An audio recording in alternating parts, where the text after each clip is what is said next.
दोस्तों, कैसे हो आप सब? मेरा विश्वास है कि सब लोग अच्छे होंगे। ये आज 9वीं कक्षा की अनमोल वाणी कबीरदास जी के दोहे के बारे में चर्चा करते हैं। चलिए उनके बारे में थोड़ा बहुत जानकारी प्राप्त कर लेते हैं। कबीरदास का जन्म सन 1398 में काशी में हुआ था। उनकी भाषा सद्दू कोड़ी थी।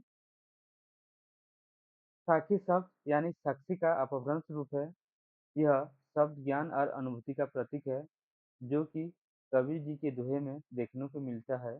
चलिए उनके दोहे को समझने की कोशिश करते हैं। कबीर दोहा पहला।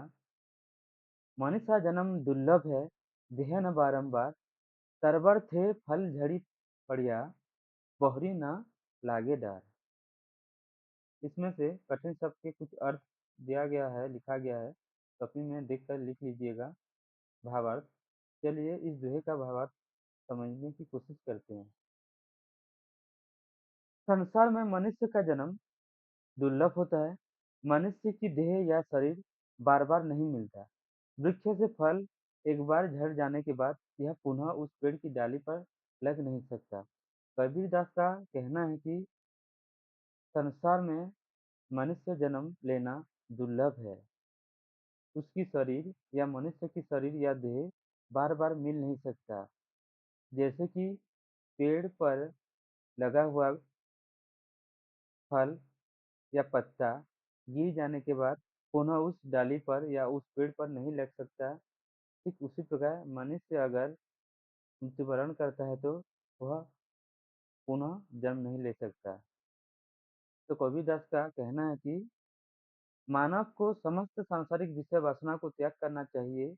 इस क्षणभंगुर शरीर के रहते साधना के जरिए ईश्वर की उपासना करनी चाहिए। तभी दुर्लभ मानव जीवन का सदुपयोग हो सकेगा।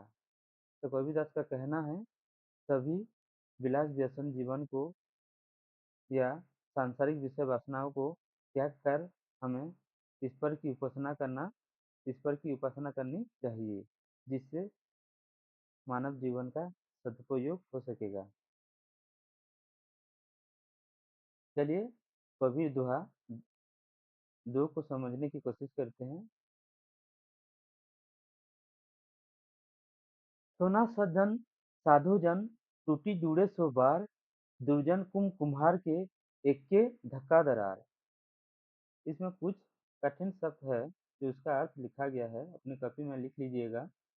चलिए इस दोहे के भावार्थ को समझने की प्रयास करते हैं। सज्जन और साधुजन सोने जैसे होते हैं, जो टूटने के बाद भी 100 बार जुड़ सकते हैं, जबकि दुर्जन या बुरे व्यक्ति कुम्हार के घड़े जैसे होते हैं, जो एक धक्के या झटके से टूट जाते हैं। कबीरदास का कहना है कि सज्जन और साधुजन सोने जैसे होते हैं, यानी सोना जितनी बार भी टूटता है फिर भी जुड़ सकता है, लेकिन दुर्जन व्यक्ति को कुम्हार के घोड़े के साथ तुलना की गई है। जैसे कि घड़ा एक धक्के से टूट सकता है, यानी दुर्जन व्यक्ति जरा सा खटपट होते ही अलग हो सकता है, मगर सज्जन लोग सर्वदा मित्राएं बनाए बनाए रखते हैं। चलिए कबीरदास जी के दोहे के कुछ प्रश्न और अभ्यास को कबीरदास जी के इस दोहे के प्रश्न को आलोचना करते हैं। प्रश्न नंबर पहला, निम्नलिखित प्रश्नों के उत्तर 2-3 वाक्य में दीजिए। मनुष्य के जन्म को दुर्लभ क्यों कहा गया है? यहाँ पर लिखा गया है, अगर मैं बोलूँगा तो समय ये बहुत बड़ा लंबा हो जाएगा। हाँ, मनुष्य के जन्म को दुर्लभ क्यों कहा गया है? इस वीडियो को पॉज करके लिख लीजिएगा। ख, साधुओं और सज्जनों की तुलना किससे की गई है और क्यों? ग, कुम्हार का कुम्भ किसे कहा गया है और क्यों? घ, कबीरदास के दोहे को साखी क्यों कहा कहा जाता है? प्रश्न नंबर 2, निम्नलिखित अवतरणों का आशय स्पष्ट कीजिए। क, मानिसा जन्म दुर्लभ है, देह न बारंबार। मानिसा डह डह डह बारंबार। सरलार्थ जैसे लिखना है, जिससे 5 अंक मिल सकते हैं। ये लिखा गया है, उसी प्रकार लिख लीजिएगा। ख, दुर्जन कुम्हार के एक्के धक्का दरार। प्रश्न नंबर 3, निम्नलिखित प्रश्नों के उत्तर एक एक वाक्य में दीजिए।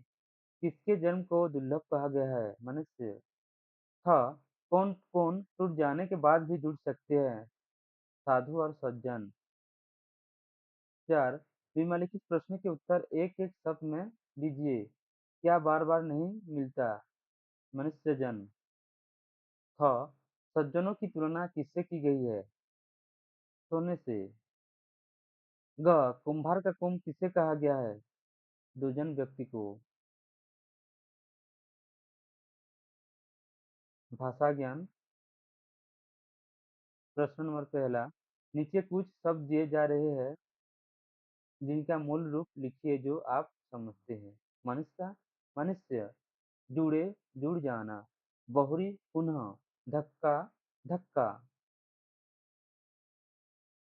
निम्नलिखित शब्दों का समानार्थी शब्द लिखिए। मनीषा, मनुष्य, मानव।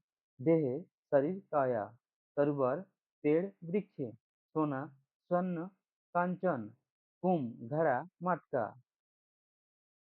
प्रश्न 3, निम्नलिखित शब्दों का विपरीत शब्द लिखिए। जन्म, मरण। दुर्लभ, सुलभ। सज्जन, दुर्जन। साधु, असाधु।